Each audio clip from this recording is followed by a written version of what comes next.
बेनी माधव सिंह गौरीपुर गांव के जमींदार और नंबरदार थे। उनके पितामह किसी समय बड़े धन धान्य संपन्न थे। गांव का पक्का तालाब और मंदिर, जिनकी मरम्मत अब भी मुश्किल थी, जिन्हीं के कीर्ति स्तंभ थे। कहते हैं इस दरवाजे पर हाथी झूमता था। अब उसकी जगह एक बूढ़ी भैंस थी, जिसके शरीर में अस्थि पंजर के सिवा और कुछ शेष ना रहा था, पर दूध शायद बहुत देती थी, क्योंकि एक ना एक आदमी हांडी के लिए उसके सिर पर सवार ही रहता था। बेनी माधव सिंह अपनी आधी से अधिक संपत्ति वकीलों को भेंट कर चुके थे। उनकी वर्तमान आय 1000 रुपए वार्षिक से अधिक ना थी। ठाकुर साहब के 2 बेटे थे। बड़े का नाम श्रीकंठ सिंह था। उसने बहुत दिनों के परिश्रम और उद्योग के बाद बीए की डिग्री प्राप्त की थी। अब एक दफ्तर में नौकर था। छोटा लड़का लाल बिहारी सिंह दोहरे बदन का सजीला जवान था। भरा हुआ मुखड़ा, चौड़ी छाती, भैंस का 2 सेर ताजा दूध वह उठकर सवेरे पी जाता था। श्रीकंठ सिंह की दशा बिल्कुल विपरीत थी। इन नेत्रप्रिय गुणों को उन्होंने बीए इन्हीं 2 अक्षरों पर निछावर कर दिया था। इन 2 अक्षरों ने उनके शरीर को निर्बल और चेहरे को कांतिहीन बना दिया था। इसी से वैदिक ग्रंथों पर उनका विशेष प्रेम था। आयुर्वेदिक औषधियों पर उनका अधिक विश्वास था। शाम सवेरे उनके कमरे से प्रायः खरल की सुरीली कर्ण मधुर ध्वनि सुनाई दिया करती थी। लाहौर और कलकत्ते के वैद्यों से बड़ी लिखा पड़ी रहती थी। श्रीकंठ इस अंग्रेजी डिग्री के अधिपति होने पर भी अंग्रेजी सामाजिक प्रथाओं के विशेष प्रेमी न थे, बल्कि वह बहुधा बड़े जोर से उसकी निंदा और तिरस्कार किया करते थे। इसी से गांव में उनका बड़ा सम्मान था। दशहरे के दिनों में वह बड़े उत्साह से रामलीला होते और स्वयं किसी न किसी पात्र का पाठ लेते थे। गौरीपुर में रामलीला के वही जन्मदाता थे। प्राचीन हिंदू सभ्यता का गुणगान उनकी धार्मिकता का प्रधान अंग था। सम्मिलित कुटुंब के तो वह एकमात्र उपासक थे।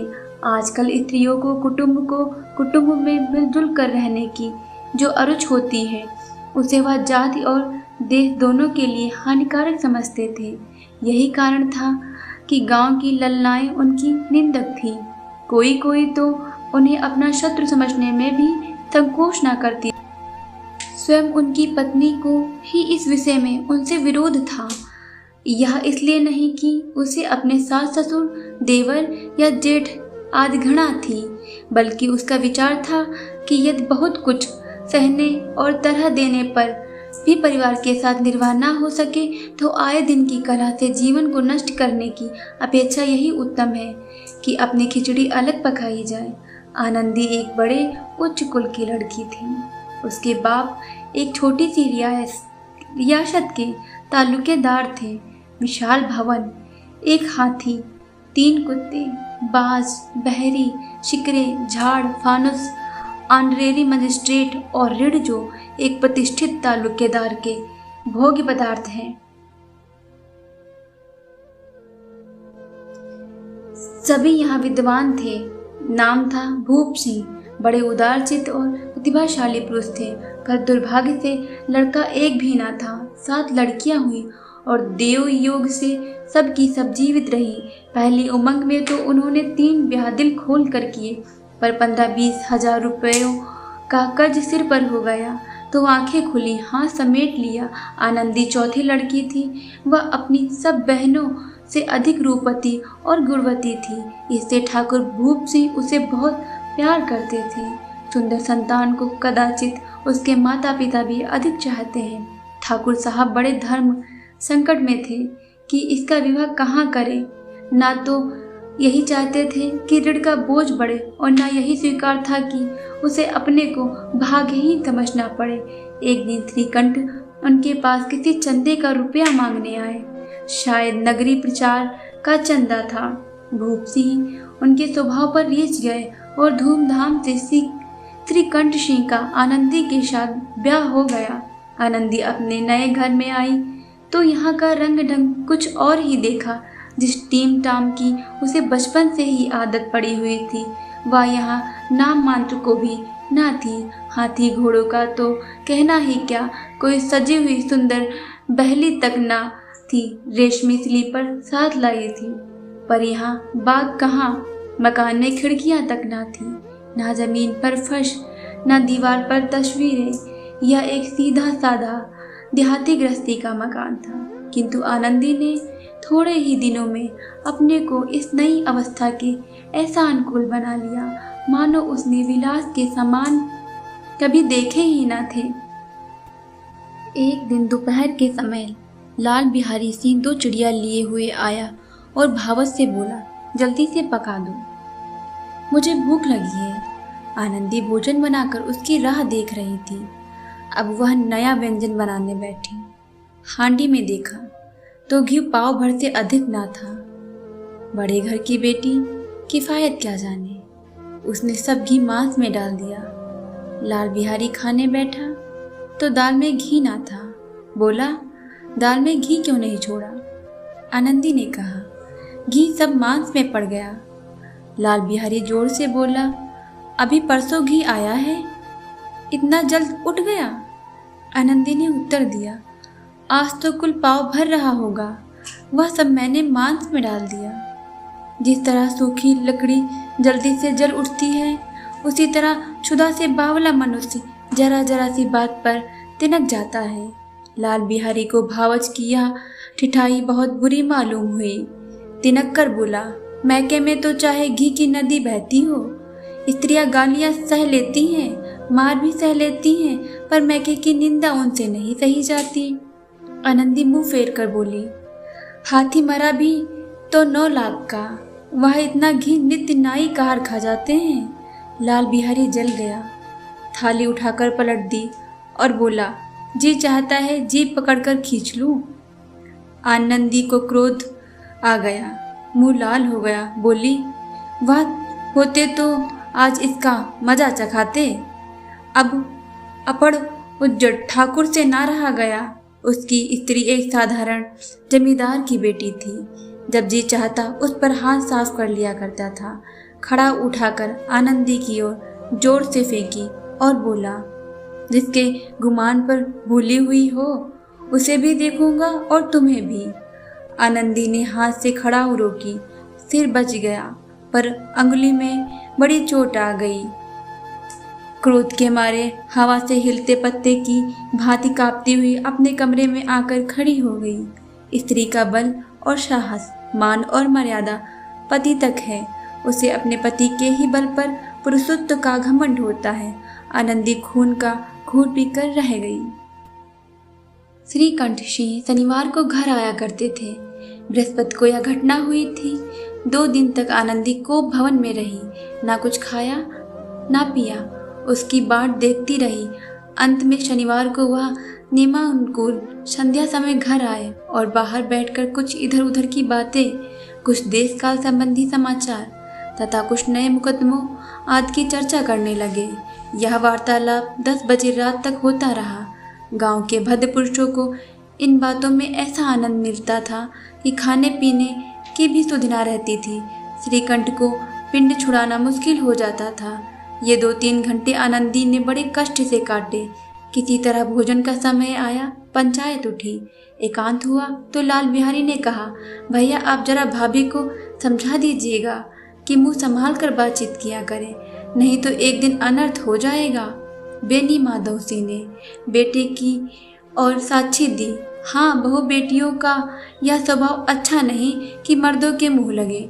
लाल बिहारी, वह बड़े घर की बेटी है तो हम भी कोई कुर्मी कहार नहीं है? श्रीकंठ ने चिंतित स्वर में पूछा। आखिर बात क्या हुई? लाल बिहारी ने कहा, कुछ भी नहीं, यूं ही आप उलझ पड़ी। मैके के सामने हम लोगों को कुछ समझते ही कहाँ। श्रीकंठ खा पीकर आनंदी के पास गए। वह भरी बैठी थी। यह हजरत भी कुछ तीखे थे। आनंदी ने पूछा, चित्त तो प्रसन्न है? श्रीकंठ बोले, बहुत प्रसन्न है, पर तुमने आजकल घर में यह क्या उपद्रव मचा रखा है? आनंदी की त्योरियों पर बल पड़ गया है। झुंझलाहट के मारे बदन में ज्वाला सी दहक उठी। बोली, जिसने तुम्हें यह आग लगाई है उसे पाऊं मुंह झुलस दूं। श्रीकंठ, इतनी गर्म क्यों होती हो? बात तो कहो। आनंदी, क्या कहूँ, यह मेरे भाग्य का फेर है, नहीं तो गंवार छोकरा जिसको चपरासीगिरी करने का भी शौर नहीं, मुझे खड़ाऊ से मारकर यो ना अकड़त था। श्रीकंठ, सब हाल साफ साफ कहा तो मालूम हो, मुझे तो कुछ पता नहीं। आनंदी, परसों तुम्हारे लाडले भाई ने मुझसे मांस पकाने को कहा। घी हांडी में पाव भर से अधिक ना था, वह सब मैंने मांस में डाल दिया। जब खाने बैठा तो कहने लगा, दाल में घी क्यों नहीं? बस इसी पर मेरे मैके को बुरा भला कहने लगा। मुझसे ना रहा गया। मैंने कहा कि वह इतना घी तो नाई कहर खा जाते हैं और किसी को जान भी ना पड़ता। बस इतनी सी बात पर इस अन्यायी ने मुझ पर खड़ाऊ फेंक कर मारी। यदि हाथ से ना रोक लूं तो सिर फट जाए। उसी से पूछो, मैंने जो कुछ कहा है वह सच है या झूठ? श्रीकंठ की आंखें लाल हो गई। बोले, यहाँ तक हो गया इस छोकरे का यह साहस? आनंदी स्त्रियों के स्वभाव अनुसार रोने लगी, क्योंकि आंसू उनकी पलकों पर रहते हैं। श्रीकंठ बड़े धैर्यवान और शांति पुरुष थे। उन्हें कदाचित ही कभी क्रोध आता था। स्त्रियों के आंसू पुरुष की क्रोधाग्नि भड़काने में तेल का काम कर देते हैं। रात भर करवटें बदलते रहे। उद्विग्नता के कारण पलक तक न झपकी। प्रातःकाल अपने बाप के पास जाकर बोले, दादा, अब इस घर में मेरा निभाना होगा। इस तरह की विद्रोहपूर्ण बातें कहने पर श्रीकंठ ने कितनी बार ही अपने कई मित्रों को आड़े हाथों लिया था, पर दुर्भाग्य आज उन्हें स्वयं वे ही बातें अपने मुंह से कहनी पड़ी। दूसरों को उपदेश देना भी कितना सहज है। बेनी माधव सिंह घबरा उठे और बोले, क्यों श्रीकंठ? इसलिए कि मुझे भी अपनी मान प्रतिष्ठा का कुछ विचार है। आपके घर में अब अन्याय और हठ का प्रकोप हो रहा है। जिनको बड़ों का आदर सम्मान करना चाहिए वे उनके सिर चढ़ते हैं। मैं दूसरे का नौकर ठहरा, घर पर रहता नहीं। मेरे पीछे स्त्रियों पर खड़ाऊ और जूतों की बौछार होती है। कड़ी बात तक चिंता नहीं, कोई एक की दो कह ले वहां तक मैं सह सकता हूँ, किंतु यह कदापि नहीं हो सकता कि मेरे ऊपर लात घूसे पड़े और मैं दम ना मारूं। बेनी माधव सिंह कुछ जवाब ना दे सके। श्रीकंठ सदैव उनका आदर करते थे। उनके ऐसे तेवर देखकर बूढ़ा ठाकुर अवाक रह गया। केवल इतना ही बोला, बेटा, तुम बुद्धिमान होकर ऐसी बातें करते हो। स्त्रियां इस तरह घर का नाश कर देती हैं, उनको बहुत सिर पर चढ़ाना अच्छा नहीं। श्रीकंठ, इतना मैं जानता हूँ, आपके आशीर्वाद से ऐसा मूर्ख नहीं हूँ। आप स्वयं जानते हैं कि मेरे ही समझाने बुझाने से इसी गांव में कई घर संभल गए, पर जिस स्त्री की मान प्रतिष्ठा का ईश्वर के दरबार में उत्तरदाता हूँ, उसके प्रति ऐसा घोर अन्याय और पशुवत व्यवहार मुझे असहाय है। आप सच मानिए, मेरे लिए यही कुछ कम नहीं है कि लाल बिहारी को कुछ दंड नहीं होता। अब बेनी माधव सिंह भी गरमाए, ऐसी बातें और ना सुन सके। बोले, लाल बिहारी तुम्हारा भाई है, उससे जब कभी भूल चूक हो उसके कान पकड़ो। लेकिन श्रीकंठ, लाल बिहारी को मैं अब अपना भाई नहीं समझता। बेनी माधव सिंह, स्त्री के पीछे? श्रीकंठ, जी नहीं, उसकी क्रूरता और अविवेक के कारण। दोनों कुछ देर चुप हो रहे। ठाकुर साहब लड़के का क्रोध शांत कराना चाहते थे, लेकिन यह नहीं स्वीकार करना चाहते थे कि लाल बिहारी ने कोई अनुचित काम किया है। इसी बीच में गांव के और कई सज्जन हुक्के चिलम के बहाने वहां आ बैठे। कई स्त्रियों ने जब यह सुना कि श्रीकंठ की पत्नी के पीछे पिता से लड़ने को तैयार है, तो उन्हें बड़ा हर्ष हुआ। दोनों पक्षों की मधुर वाणियां सुनने के लिए उनकी आत्माएं तिलमिलाने लगी।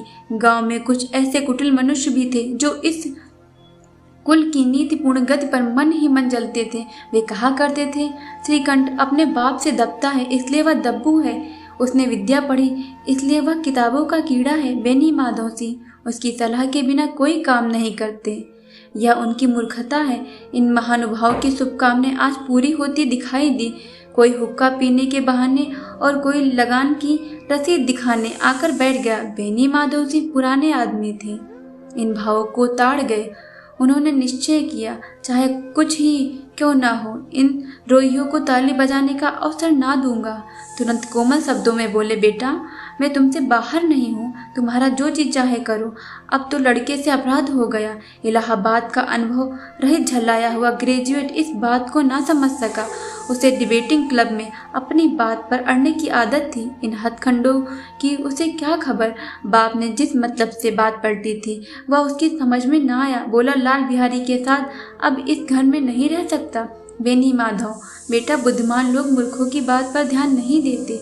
वह बेसमझ लड़का है, उससे जो कुछ भी भूल हुई उसे तुम बड़े होकर क्षमा करो।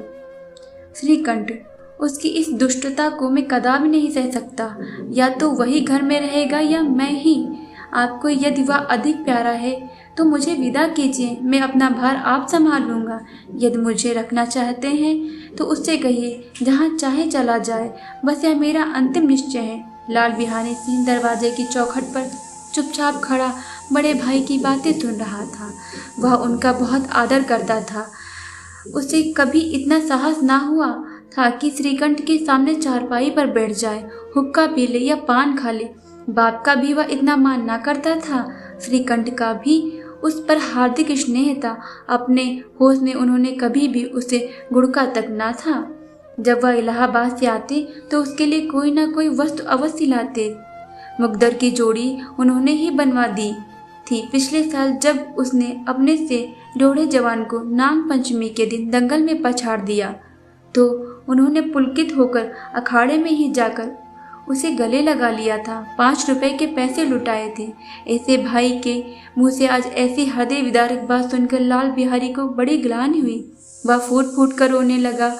इसमें संदेह नहीं कि अपने किए पर पछता रहा था। भाई के आने से एक दिन पहले से उसकी छाती धड़कती थी कि देखो भैया क्या कहते हैं, मैं उनके सम्मुख कैसे जाऊंगा, उनसे कैसे बोलूंगा, मेरी आंखें उनके सामने कैसे उठेंगी। उसने समझा था कि भैया मुझे बुलाकर समझा देंगे। इस आशा के विपरीत आज उसने उन्हें निर्दयता की मूर्ति बने हुए पाया।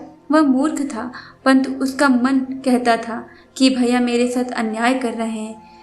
यदि श्रीकंठ उसे अकेले में बुलाकर 2-4 बातें कह देते, इतना ही नहीं 2-4 तमाचे भी लगा देते, तो कदाचित उसे इतना दुख ना होता।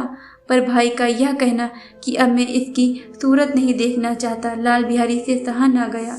वह रोता हुआ घर आया। कोठरी में जाकर कपड़े पहने, आंखें पोंछी, जिसमें कोई यह ना समझे कि रोता था। तब आनंदी के द्वार पर आकर बोला, भाभी भैया ने निश्चय किया है कि वह मेरे साथ इस घर में ना रहेंगे। अब वह मेरा मुंह नहीं देखना चाहते, इसलिए अब मैं जाता हूँ। उन्हें फिर मुंह ना दिखाऊंगा। मुझसे जो कुछ अपराध हुआ उसे क्षमा करना। यह कहते कहते लाल बिहारी का गला भर आया। जिस समय लाल बिहारी सिर झुकाए आनंदी के द्वार पर खड़ा था, उसी समय श्रीकंठ सिंह भी आंखें लाल के बाहर से आए। भाई को खड़ा देखा तो घृणा से आंखें फेर ली और कतरा कर निकल गए, मानो उसकी परछाई से दूर भागते हों। आनंदी ने लाल बिहारी की शिकायत तो की थी, लेकिन अब मन में पछता रही थी। वह स्वभाव से ही दयावती थी। उसे इसका तनिक भी ध्यान न था कि बात इतनी बढ़ जाएगी। वह मन में अपने पति पर झुंझला रही थी कि यह इतने गर्म क्यों होते हैं। उस पर यह भय भी लगा हुआ था कि कहीं मुझसे इलाहाबाद चलने को ना कहें तो कैसे क्या करूंगी। इस बीच में जब उसने लाल बिहारी को दरवाजे पर खड़े या कहते सुना कि अब मैं जाता हूँ, मुझसे जो कुछ अपराध हुआ क्षमा करना, तो उसका रहा सा क्रोध भी पानी हो गया। वह रोने लगा। मन का मैल धोने के लिए नयल जल से उपयुक्त और कोई वस्तु नहीं है। श्रीकंठ को देखकर आनंदी ने कहा, लाला बाहर खड़े बहुत रो रहे हैं। श्रीकंठ, तो मैं क्या करूं? आनंदी, भीतर बुला लो, मेरी जीभ में आग लगे। मैंने कहाँ से यह झगड़ा उठाया? श्रीकंठ, मैं ना बुलाऊंगा। आनंदी, पछताओगे, उन्हें बहुत ग्लानि हो गई है। ऐसा ना हो कहीं चल दे। श्रीकंठ ने उठे। इतने में लाल बिहारी ने फिर कहा, भाभी भैया से मेरा प्रणाम कह दो, वह मेरा मुंह नहीं देखना चाहते, इसलिए मैं भी अपना मुंह उन्हें नहीं दिखाऊंगा। लाल बिहारी इतना कहकर लौट पड़ा और शीघ्रता से दरवाजे की ओर बढ़ा। अंत में आनंदी कमरे से निकली और उसका हाथ पकड़ लिया। लाल बिहारी ने पीछे फिर देखा और आंखों में आंसू भरे बोला, मुझे जाने दो आनंदी, कहाँ जाते हो? लाल बिहारी, जहाँ कोई मेरा मुंह ना देखे आनंदी, मैं ना जाने दूंगी। लाल बिहारी, मैं तुम लोगों के साथ रहने योग्य नहीं हूँ। आनंदी, तुम्हें मेरी सौगंध, अब एक पग भी आगे ना बढ़ाना। लाल बिहारी, जब तक मुझे यह ना मालूम हो जाए कि भैया का मन मेरी तरफ से साफ हो गया, तब तक मैं इस घर में कदापि ना रहूंगा। आनंदी, मैं ईश्वर को साक्षी देकर कहती हूँ कि तुम्हारी ओर से मेरे मन में तनिक भी मैल नहीं है। अब श्रीकंठ का हृदय पिघला। उन्होंने बाहर आकर लाल बिहारी को गले लगा लिया। दोनों भाई खूब फूट फूट कर रोए। लाल बिहारी ने सिसकते हुए कहा, भैया, अब कभी मत कहना कि मैं तुम्हारा मुंह ना देखूंगा। इसके सिवा आप जो दंड देंगे मैं सहर्ष स्वीकार करूंगा। श्रीकंठ ने कांपते हुए स्वर में कहा, लल्लू, इन बातों को बिल्कुल भूल जाओ। ईश्वर चाहेगा तो फिर से ऐसा अवसर ना आवेगा। बेनी माधोसी बाहर से आ रहे थे। दोनों भाइयों को गले मिलते देखकर आनंद से पुलकित हो गए। बोल उठे, बड़े घर की बेटियां ऐसी ही होती हैं, बिगड़ता हुआ काम बना लेती हैं। गांव में जिसने यह वृत्तांत सुना, उसी ने इन शब्दों में आनंदी की उदारता को सराहा। बड़े घर की बेटियां ऐसी ही होती हैं।